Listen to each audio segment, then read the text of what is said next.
नमस्कार मित्रांनो, मी Swaraj दोडल, certified financial planar. जशी पर्जन्याची सायकल असते, वॉटर सायकल असते, तशीच ऋतूंची पण सायकल असते आणि शेअर मार्केटची पण सायकल असते. ही अनंत काळापासून चालू आहे. त्याच्याबद्दल थोडीशी माहिती देतो. सगळ्यात पहिले येते स्प्रिंग यानी वसंत ऋतू. यामध्ये federal bank, RBI interest rate कमी करते. त्याच्याने काय होते, होप येते मार्केटमध्ये. इंटरेस्ट रेट कमी होतो, गव्हर्नमेंटची स्पेंडिंग वाढते, गव्हर्नमेंट बूस्ट वाढते. त्याच्याने इन्व्हेस्टर्समध्ये परत एकदा होप येते.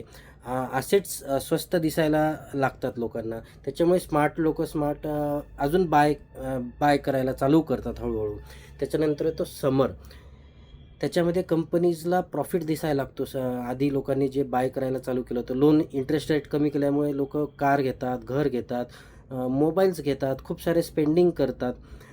त्याच्यामुळे कंपनीजला प्रॉफिट दिसायला चालू होतं. मग कॉन्फिडन्स सगळ्या लोकांचा वाढायला लागतो. त्याच्यामुळे बँक्स अजून लोन द्यायला तयार होते. इझी लोन सगळ्यांना भेटायला लागतं. मग असेट्स प्राईस अजून वाढायला लागतात. त्याच्याने ग्रीड टेक ओव्हर करायला चालू करतं. फोमो येतो त्याच्यात, फिअर ऑफ मिसिंग आउट, की या माणसाने हे घेतलं, शेअर्स घेतला, मी घ्यायला पाहिजे, मी पण करायला पाहिजे, असं फिअर ऑफ मिसिंग आउट व्हायला लागतं. त्याच्यानंतर येतं वॉर्निंग साईन. जेव्हा शेअर मार्केट वाढायला लागतं तेव्हा फर्स्ट एक्स्ट्राऑर्डिनरी वाढायला लागतं, तेव्हा वॉर्निंग साईन येते की यावेळेस वेगळं आहे, असं सगळ्याला वाटायला लागतं. पण ते लोक इग्नोर करून क्रेझी व्हॅल्युएशन्स होतात. इझी मनी सगळीकडे भेटायला लागतं. शेअर मार्केटमध्ये कोणी येऊन पैसे कमवेल असं वाटायला लागत होतं. मार्केट असं वाटत होतं 1 लाख 2 लाखचा टप्पा सहज गाठेल, विदाऊट एनी ब्रेक, अनस्टॉपेबल. तिथंच ब्रेक लागायला सुरुवात होते. त्याच्यानंतर पीक येतो. टॅक्सी ड्रायव्हर पण, पाणीपुरीवाला, भेळवाला, शाळेतले विद्यार्थी, कॉलेजचे विद्यार्थी पण शेअर मार्केटमध्ये इन्व्हेस्टमेंट करायला चालू करतात, टिप्स द्यायला चालू करतात. मी स्वतः डोळ्यांनी पाहिले. माझ्या सोबत घडलेली घटना आहे. पाणीपुरीवाला, भेळवाला आम्हाला टिप्स देत होता की कोणते शेअर्स बाय करायचे, काय नाही. हे आपण नेहमी सामान्य जीवनात पण बघतो. ज्या फील्डमध्ये नाहीत ते पण आपल्याला ज्ञान देतात की कोणता शेअर घ्यायला पाहिजे आणि कोणता नाही. ज्यांना बॅलन्स शीट वाचता येत नाही, ज्यांना फंडामेंटल ॲनालिसिस करता येत नाही, प्रॉफिटेबिलिटी कशी बघायची, लॉन्जेटिव्हिटी कशी बघायची, ते पण आपल्याला टिप्स देत राहतात. तर हे हाईप बनून जाते, युफोरिया बनून जातो. सगळेजण याच चढाओढीमध्ये असतात. त्याच्यानंतर विंटर यायला चालू होतो, म्हणजे कडाक्याची थंडी. फार कमी लोक ते जाणतात विंटर यायला लागतं. तेव्हा स्मार्ट लोक हळूहळू ते पैसे बाहेर काढतात. बॅड न्यूज सगळीकडे पसरत असतात. जसं यावर्षी ट्रम्पनी टॅरिफ वाढवणार ही भीती दाखवली होती सुरुवातीलाच, तर फॉरेन इन्व्हेस्टर्सनी पैसा काढायला चालू केला होता. बाय द डिप्स आपल्याकडचे लोक, ॲडवायझर्स म्हणतात, एक्सपर्ट्स म्हणतात बाय द डिप्स. पण फर्स्ट डिप बाय करतात, फर्स्ट बॉटमला बाय करतात, सेकंड बॉटमला बाय करतात, थर्ड बॉटमला बाय करतात. पण ते जरी तोडून, म्हणजे ते पण तोडून जर जेव्हा खाली आलं तेव्हा लोकांमध्ये पॅनिक होतो. सगळीकडे मीडियामध्ये निगेटिव्ह न्यूज पसरत असतात.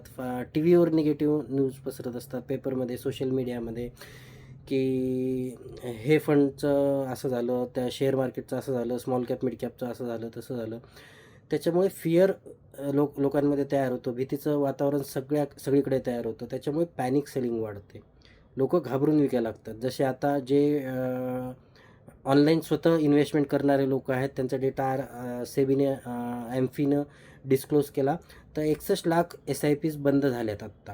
आणि ते करणारे कोण आहेत? जे आत्ता रिसेंटली ज्यांनी SIP चालू केली आणि ज्यांना ॲडवायझर कोणी नाही, त्यांनी जे स्वतः चालू केलेत, त्यांनी 61 लाख लोकांनी SIP बंद केलं.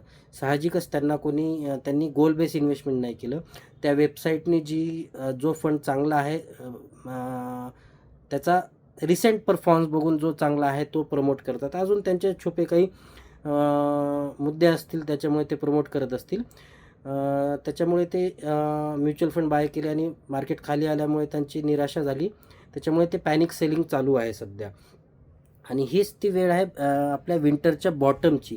इथंच आपल्याला अपॉर्च्युनिटी मिळते. म्हणजे इथं लोक घाबरतात ना. मला फोन येतात, आजच फोन आला एका क्लायंटचा, की बाबा मी आता इन्व्हेस्टमेंट करणार नाही, जी SIP चालू आहे ती बस झाली आणि आता मी कधीच इन्व्हेस्टमेंट करणार नाही, हात पोळाले, असे मला 2-3 जण बोललेलेच आहेत. आज एक फोन आला.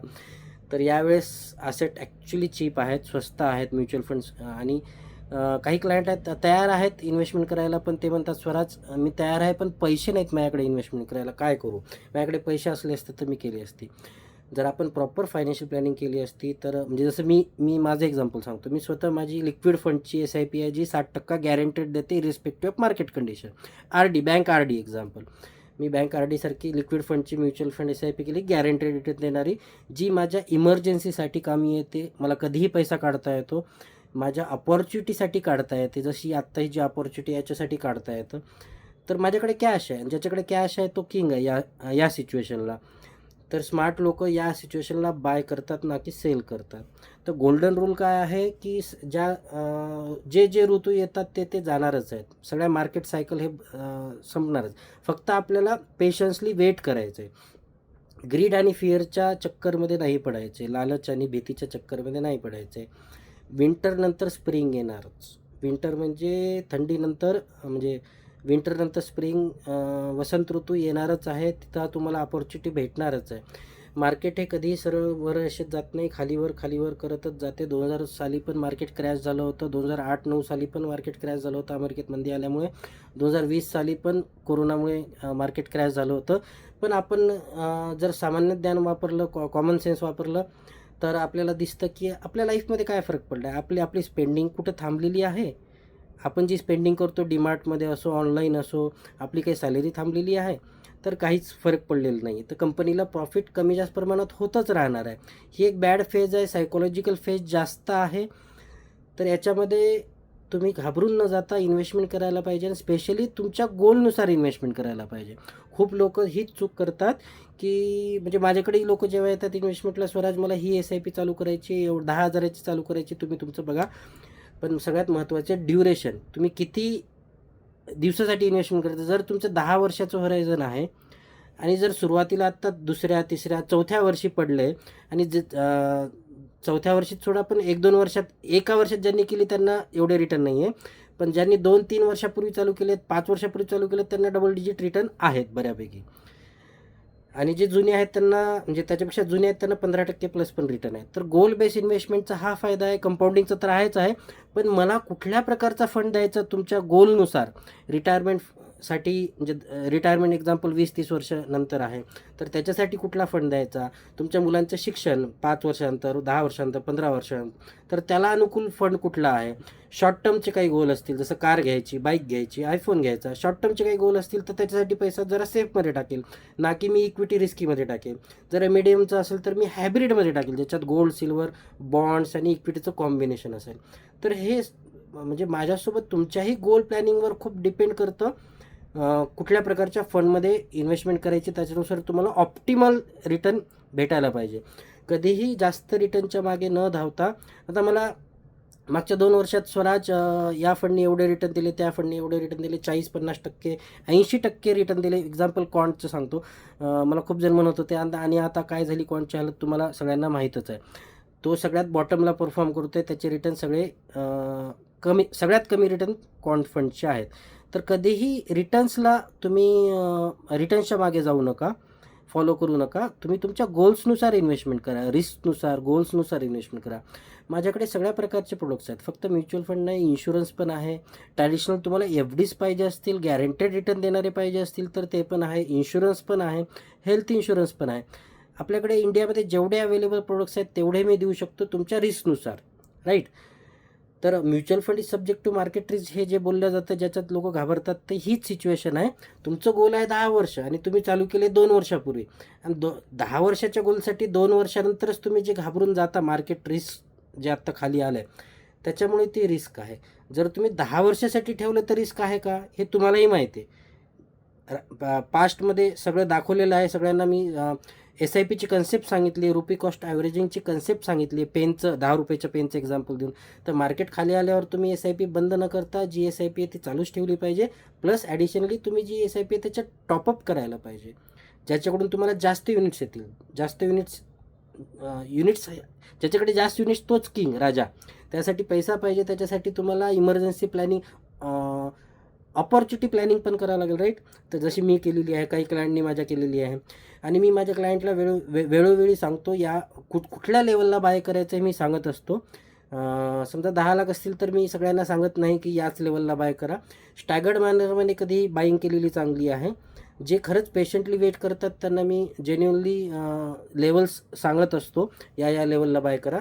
फक्त रेडी पाहिजे. अपॉर्च्युनिटीसाठी तुम्ही पैसे लिक्विड फंडमध्ये पार्क करायला पाहिजे कधी पण. आणि घाबरून न जाता तुम्ही इन्व्हेस्टेड राहायला पाहिजे. शेअर मार्केटची ही फेज आहे. आपण बिझनेसमध्ये इन्व्हेस्टमेंट करतो आहे, विच नेवर फेल्स. जगामध्ये सगळ्यात जास्त श्रीमंत लोक हे शेअर मार्केटमधूनच श्रीमंत झालेले आहेत, ना की गोल्ड और जमिनीमधून. टॉप 10 नाही, टॉप 100 लोक घ्या इंडियातले और वर्ल्डचे, सगळे शेअर मार्केटच्या व्हॅल्युएशनवरच आज पण मार्केट पडून पण वर आलेले आहेत. श्रीमंतीचा महामार्ग आहे शेअर मार्केट आणि म्युच्युअल फंड. त्याच्यासाठी तुम्ही इन्व्हेस्टेड राहा, घाबरून जाऊ नका. काही वाटलं तर मला फोन करा. मी तुम्हाला डेटा दाखवायचा असेल मी ते देतो. काही आपल्याला एक्सपर्टशी बोलायचं असेल कुठल्या कंपनीच्या, तेही आपण अरेंज करून देऊ शकतो. तर घाबरून बिलकुल जाऊ नका. मी पण इन्व्हेस्टमेंट आहे, माझीही मोठी SIP आहे, तुम्हाला माहिती आहे. आणि जे जुने क्लायंट आहेत, जुने इन्व्हेस्टर्स आहेत, त्यांना अजूनही डबल डिजिट रिटर्न आहेत. तर बिलकुल घाबरून जाऊ नये. विंटरनंतर चांगले दिवस येणारच आहेत. खूप चांगला काळ येणार आहे. 2026-27मध्ये तुम्हाला चांगले रिटर्न 100% दिसणारच आहेत. तर धन्यवाद. काही वाटलं तर फोन करा. स्वराज.